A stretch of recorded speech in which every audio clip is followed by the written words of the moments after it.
Okay, ladies and gentlemen, here we are again up in the Boundary Waters on beautiful Lake Saginaw, just a stone's throw from the Canadian border. And today we're going to make a dish, a very interesting dish. It's a variation of a dish I've done before where you cook a whole tenderloin right in the coals of your campfire.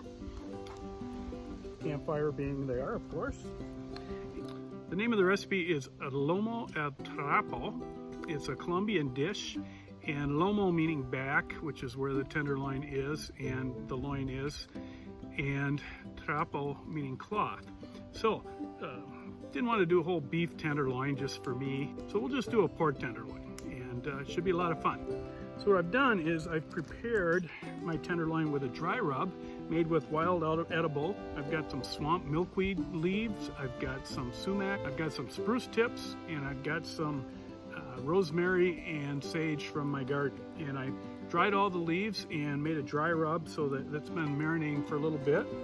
So let's get started. It's gonna be a lot of fun.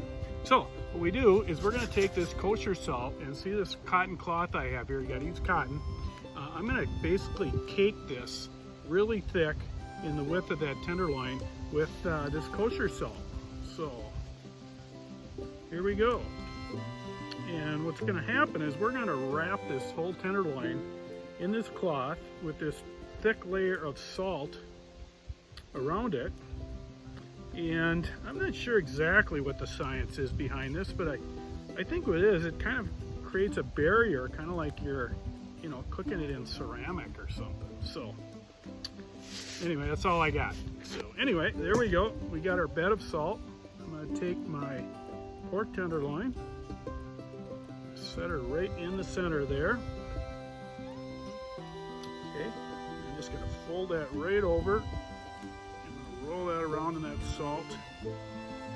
Get it caked really good in there. Just roll that right up.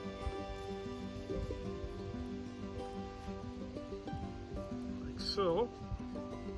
And then we're just gonna tie it off. Several sections, of course.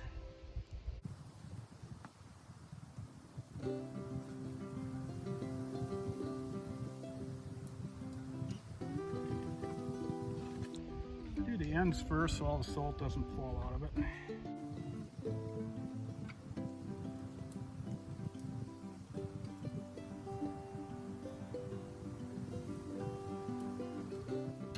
Okay, one more and that should do it.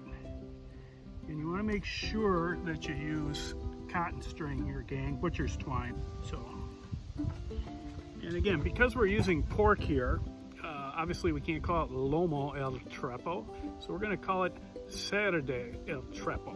Cerdo being pork, I think, at least in Spanish, not sure in Colombia, but it's got to be close. All right, so what's going to happen is this is all going to just like burn into charcoal, but amazingly it's just going to all hold together. And being a smaller piece than a beef tenderloin should only take about 15 minutes, but that's where we'll have to just check and see how it goes. All right, you ready? Should be fun. Okay, so you notice we got some nice coals down there, so we should be good to go. And our yams are just about done. And what I'm going to do here, you got to make sure you got a good bed of coals. You don't, that's because you're basically going to just like baking this thing, okay? So I've got these two logs we're going to kind of move over top. So we're just going to set this guy right in there. I'm going to take these two and I'm going to lay them right over the top. Look at that, she's cooking already.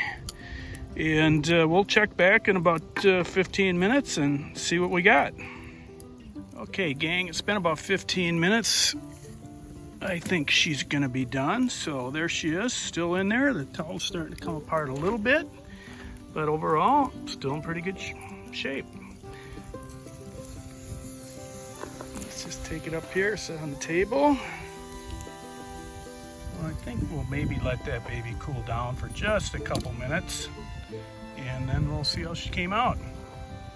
Got my yams over here, nice and charcoaly, and even though they're just burnt on the outside, the inside's gonna be tender and tasty. Okay, gang, now for the fun part. Let's see how this baby turned out, eh? All right. So I'm just peeling that away. Look at that. So this is my towel.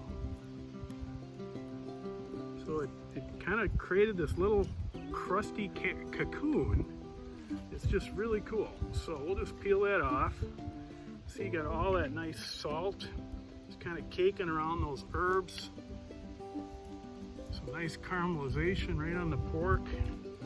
How cool is that? Look at my yams. What did I tell you? Black as coal on the outside, but beautiful orange and soft on the inside. So let's slice this guy up. Oh, by the way, while we were waiting, I steeped up myself a cup of white pine needle tea as well. So we're really going forager this time. I got lucky this morning, found some really nice fresh young spruce tips, so I threw them in there for a little extra flavor too. So yeah, is that good? That is really good.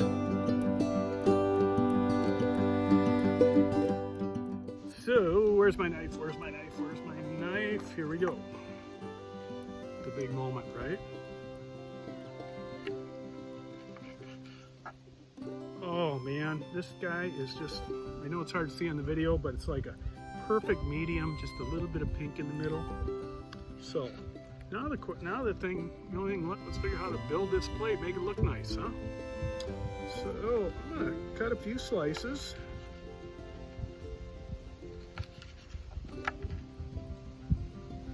Yeah, we'll do four small pieces.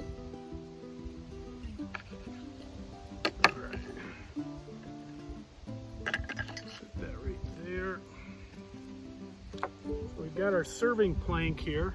This actually here is a piece of maple, and this is a board that I made for my maple tree that I cut down in my backyard. So let's see, what do we want to do here? I think we'll put the yam on first. So I'm just going to scoop some of this yam out of here, nice and soft. And I'm going to kind of mash it up right in the skin, all right? I don't know what I'm doing here, but just kind of making her up as we go along, all right? So let's put some really nice yam on there and mash that around.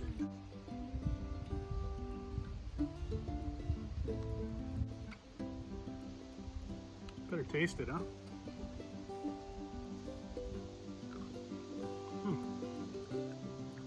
Awesome. All right, let's lay our pork on here.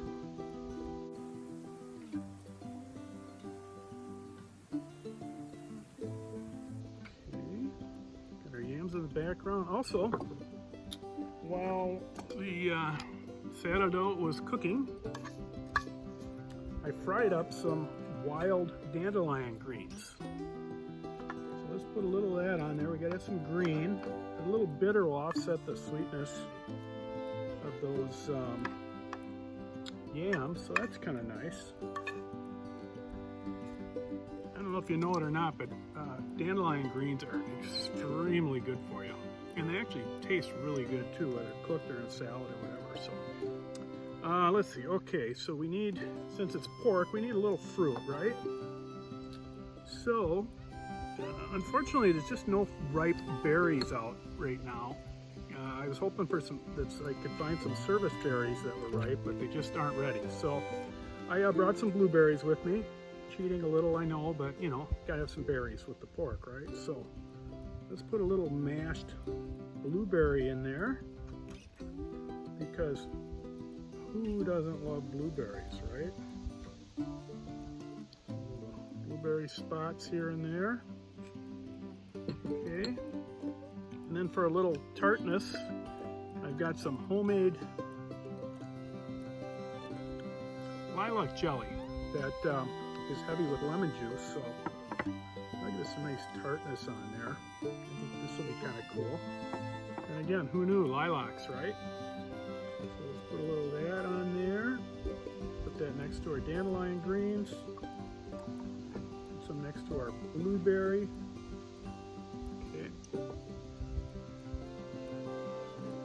Put some more spruce tips on here. All right, and got some nice wildflowers that I picked today because I can. So we might as well decorate our platter up. I got some different wildflowers that I found out in the woods here, in the Boundary Waters. Some of that on there. It's because it's kind of fun, right?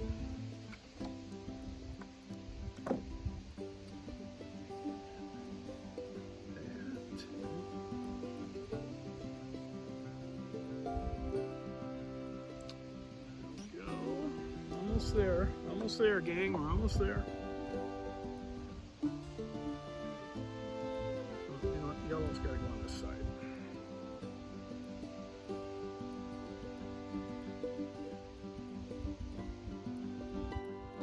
Alrighty, let's get a good look at this. We're going to put her over here on our birch log. All right, gang, and there you have it. Cerdo al Trapo. There it is. There's that beautiful pork there, cooked up so nice inside that fire. We've got our lilac jelly. We've got our dandelion greens, our smashed up yams. Take a look at that. There's that lilac jelly with the blueberries. Got some nice wildflowers and some spruce tips. Got some blueberry smash there. That should be pretty darn good with our white pine tea, don't you think? All right, well, there you have it, gang. Another in the woods experience up here in the Boundary Waters of northern Minnesota. Well, let's give her a taste, shall we?